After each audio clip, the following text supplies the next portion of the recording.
Welcome back today match prediction and highlight. তো কেমন আছো তোমরা? আজকে আমি আলোচনা করব IPL Indian premier league 2024 match number 24, যেটা খেলা হবে Rajasthan Royals versus Gujarat Titan. খেলাটা হবে আজ, যদি আমি ডেট বলি 10th এপ্রিল 2024 ইন্ডিয়ান টাইমে আজ সন্ধ্যে 7:30 PM খেলা হবে জয়পুরে, যেটা pink city Jaipur, swine Mansingh stadium জয়পুরে খেলা। তো প্রথমে তার আগে আলোচনা করে নিই যে আমি লাস্ট ম্যাচ যেটা প্রেডিকশন করেছিলাম পাঞ্জাব কিং। তো প্রথমে সব থেকে বড় পাঞ্জাবের ভুল, টসে জিতে ফার্স্ট ব্যাট করা উচিত ছিল, যেটা আমি আগের ভিডিওতে বলেছিলাম যে এখানে ডিফেন্ডেবল হয়ে যায়, সেকেন্ড ইনিংসে পিচ স্লো হয়ে যায়। তো টসে জিতে পাঞ্জাব ফিল্ডিং নেয়, ডিসিশন এখানে ভুল হয়ে যায়। রানটা যেটা আমি বলেছিলাম 170 গুড স্কোর, যেটা 180 প্লাস করে দিয়েছিল। তো এখানে হায়দ্রাবাদ যে 180 প্লাস করে দিয়েছিল, এটা যথেষ্ট বেটার রান করেছিল, আর তবুও এই রানটা 2 রানে গিয়ে ম্যাচ হেরে যায়। তো কোথাও একটা পাঞ্জাবের আমার ক্যালকুলেশন ডিসিশন ভুল ছিল। তো যাই হোক, match number 24 Rajasthan Royals versus Gujarat Titan. প্রথমে দেখব জয়পুরের ওয়েদার কন্ডিশন নিয়ে। যদি ওয়েদার দেখি, নো রেন, রেনের আপডেট নেই, একটা হালকা ওয়েদার থাকবে, মেঘলা ক্লাউডি একটা থাকবে। এই সময় 32 ডিগ্রি 31 ডিগ্রি সেলসিয়াস আছে।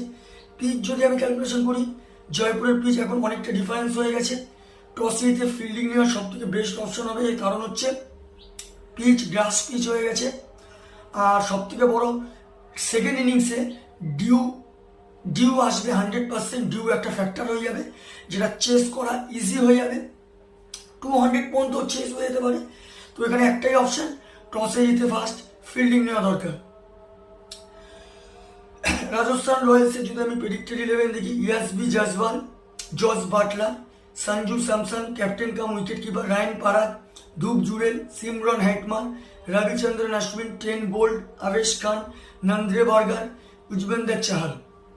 গুজরাট টাইটানদের জন্য আমি প্রেডিক্টেড 11 দেখি, Shubman Gill captain, Sharath B R wicket keeper, Sai Sudharsan, Vijay Shankar, Rahul Tewatia, Rashid Khan, Noor Ahmad, Umesh Yadav, Spencer Johnson, Darshan Nalkande আর মোহিত শর্মা। দুটো টিমের আমি প্রেডিক্টেড 11 বলেই দিলাম। লাস্ট ম্যাচ যদি দেখি, রাজস্থান রয়্যালস এখনো পর্যন্ত একটাও হারেনি, 4টে খেলে 4টে জিত। লাস্ট ম্যাচ উইন হয়ে আছে বেঙ্গালুরুর কাছে। রাজস্থান রয়্যালসের সব থেকে হাই স্কোরে Jos Buttler 100 run not out. আর যদি বোলিং পারফর্ম দেখি, সব থেকে উইকেট টেকার বল করে চাহাল, 34 রান দিয়ে 2 উইকেট নেয়। গুজরাট টাইটান যদি লাস্ট ম্যাচ দেখি, Gujarat Titan last match lost হয়ে আছে লখনৌ সুপার জায়েন্টের কাছে। গুজরাট টাইটানের লাস্ট ম্যাচ সব থেকে হাই স্কোর করে সাই সুদর্শন 31 রান। আর যদি বোলিং পারফর্ম দেখি, সব থেকে উইকেট টেকার ইকোনমিক বল করে উমেশ যাদব, 22 রান দিয়ে 2 উইকেট নেয়। তো যাই হোক, Rajasthan Royals versus Gujarat Titan, দুটো টিম যদি এখানে পার্সেন্টেজ ক্যালকুলেশন করা হয়, আমি একটু হলেও রাজস্থান রয়্যালসকে টিম হিসাবে পারফর্ম হিসাবে এগিয়ে রাখবো। 60% আমি রাজস্থান রয়্যালসকে দেবো, 40% আমি গুজরাট টাইটানকে দেবো। এর কারণ হচ্ছে রাজস্থান রয়্যালসের ব্যাটিং বোলিং একদম ব্যালেন্স, এটাই বলা যায়। আর গুজরাট টাইটান্সের বোলিংয়ের কোনো কমতি নেই, বোলিং খুবই ডেঞ্জার, কিন্তু ব্যাটিং যথেষ্ট এখানে ব্যাটিংয়ের অভাব আছে। যেমন ডেভিড মিলার চোটের জন্য খেলতে পারছে না। তারপরে আবার গুজরাট টাইটান টিমটা আমার ক্যালকুলেশনে ভেঙে গেছে, যেখানে হার্দিক পান্ডিয়া মুম্বাইতে চলে গেছে। তো গুজরাট টাইটান অনেকটা ব্যাটিংটা খুবই স্ট্রং না, 1-2 জনের উপরে ভরসা, যেখানে শুভমন গিল, সাই সুদর্শন এরা খেলতে পারলে তবেই রানটা যাচ্ছে। তো এখানে আমার ক্যালকুলেশন ম্যাচ উইনার আছে, আনবিটেন থাকবে Rajasthan Royals win this game. Rajasthan Royals এই ম্যাচ জিতবে। আর যদি এখানে টপ ফ্যান্টাসি পিক দেখি, কারা কারা এই ম্যাচে পারফর্ম করতে পারে, রাজস্থান রয়্যালস যদি টপ ফ্যান্টাসি পিক দেখি, Sanju Samson, Shimron Hetmyer, Jos Buttler আর ট্রেন বোল্টকে টপ ফ্যান্টাসি পিকের মধ্যে রাখবো।